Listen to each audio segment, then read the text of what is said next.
Hello everyone. In last video we had completed section C of chapter 1 to 4. Now today we are going to take section C of chapter number 7 and 8 and section D. So let's get started.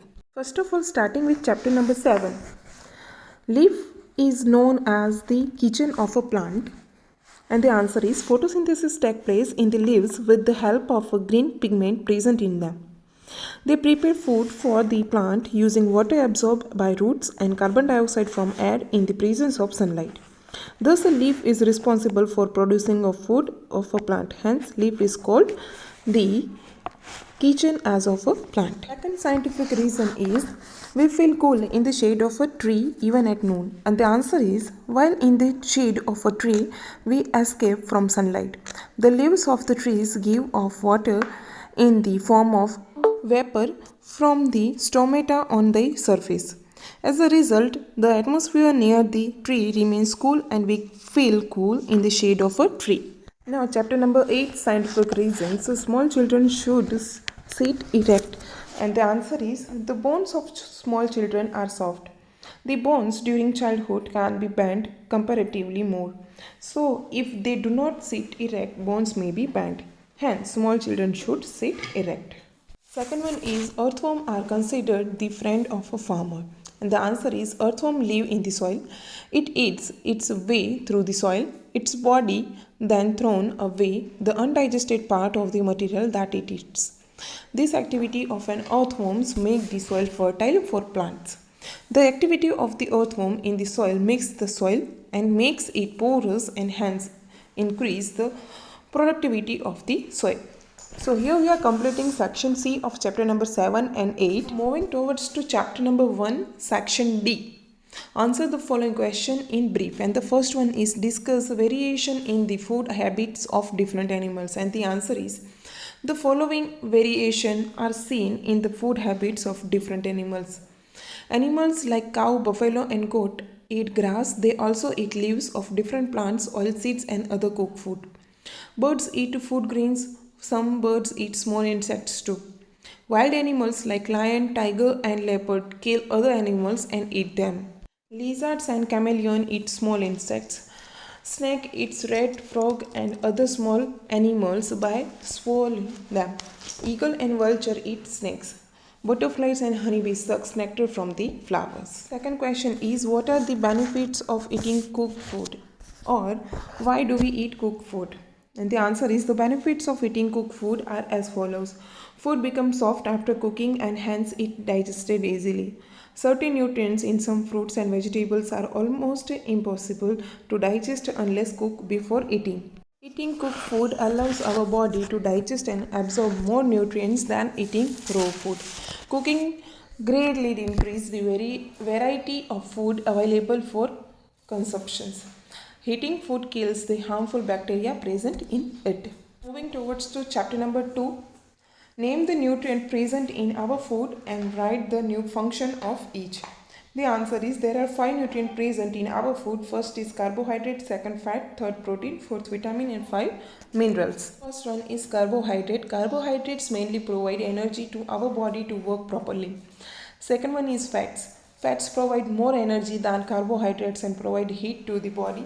They are stored in the body as a source of energy. Third one is protein. Protein helps from new cells and tissues and it helps the nervous system to function properly. It is necessary for body growth and wear and tear. Fourth one is vitamin. Vitamin help in protecting our body against disease. Vitamin help is keeping eyes, bones, teeth and germs healthy. Fifth one is minerals. Minerals are essential for the proper functioning of different life processes. They are essential for the development of bones, blood and teeth. Second question is write short note on vitamins and their importance. And the answer is vitamins are a group of nutrients that our body requires in small quantities. There are many different kinds of vitamins. Vitamin A, B, C and D are the main vitamins. Moreover, there are vitamins E and K which are required in very small amount. Vitamins are chiefly divided into 2 classes. First is fat soluble vitamins A, D, E and K, and second is water soluble vitamins, vitamin B complex and vitamin C. Now talking about importance, vitamin A protects the eyes, skin and hair. Vitamin B is essential for proper functioning of the digestive system and nervous system. Vitamin C is necessary for keeping teeth, gums and joints healthy. It helps to fight against disease. Vitamin D helps the body to use calcium for formation of strong bones and teeth. Vitamin K helps in blood coating. They helps us lead a healthy lifestyle. Now moving towards to chapter number 3. How is fabric woven from yarn? And the answer is cloth is woven from yarn using either power operated looms or hand operated looms. Yarn are arranged close to each other in straight lines on a loom, and then another set of yarn is passed across form a crisscross pattern. In this manner, cloth is obtained by two sets of yarn. This process is called weaving. The method in which a single yarn is used to make a piece of fabric is called knitting. Thus, weaving and knitting methods are used for making fabric from yarn. Now, moving towards to chapter number 4, what are the benefits of grouping materials? And the answer is, grouping materials has the following benefits.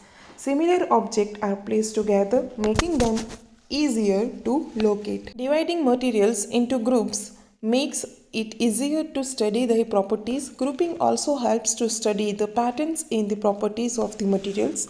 It becomes easy to take stock of the materials. Also can get information about the shortfall of the materials. Talking about chapter number 5, which methods are used for cleaning grains? And the answer is the following methods are used can clean grain, and the first one is winnowing. Farmers separate husk dust and other impurities from grains like wheat, bajra, pulses, etc. by the help of wind. The husk particles being lighter and carried away by the wind. Second one is sieving. The grain obtained after winnowing is sifted using a sieve so that stones and dirt get removed. Hand picking. Finally, hand picking is done so that the remaining impurities can be removed. Second question is, state the method used to separate the components of a mixture and explain threshing in brief. And the answer is, following methods are used to separate the components of a mixture: hand picking, sieving, winnowing, filtration, sedimentation, condensation, threshing, decantation and evaporation. Now, threshing in brief. The process used to separate grains from dry husk and stalk is called threshing. In this process, the stalks are beaten on a solid platform to free the grains from it. Nowadays, machines called threshers are used to do this work. Now moving towards to chapter number 6.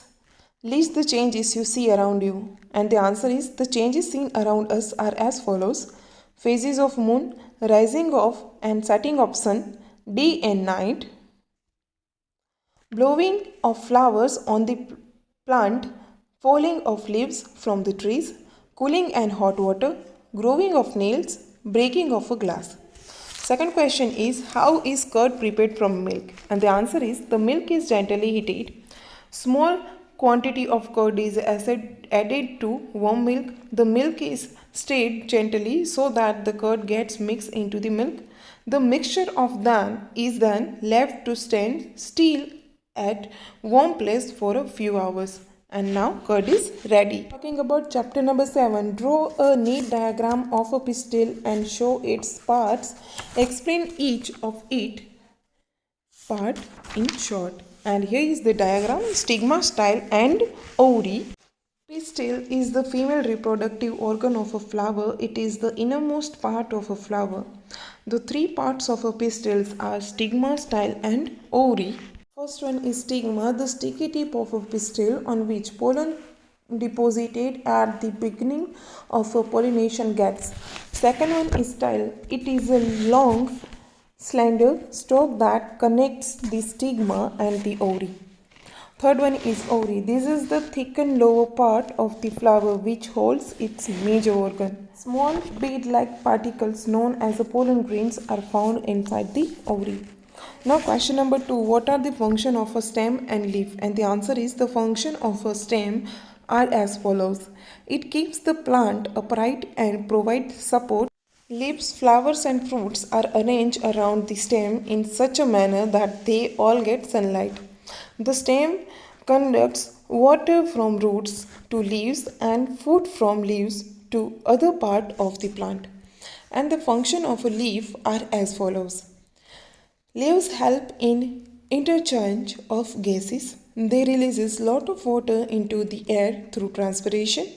They prepare the food for the plant by photosynthesis. Now talking about chapter number 8. Write a short note on rib cage. And the answer is the rib cage consists of 24 ribs which are arranged in 12 pairs are attached to a long flat bone in the center of the chest. The ribs are connected to the central bones in the front with a strong, somewhat flexible material called cartilage. And the ribs are connected to the bones of the backbone in the back. The rib cage has three important functions. First is protection, support, and respiration. Second is it encloses and protects the heat and lungs. And third one is it provides strong framework. So here we are completing our revision work. All the best for your exams. Thank you.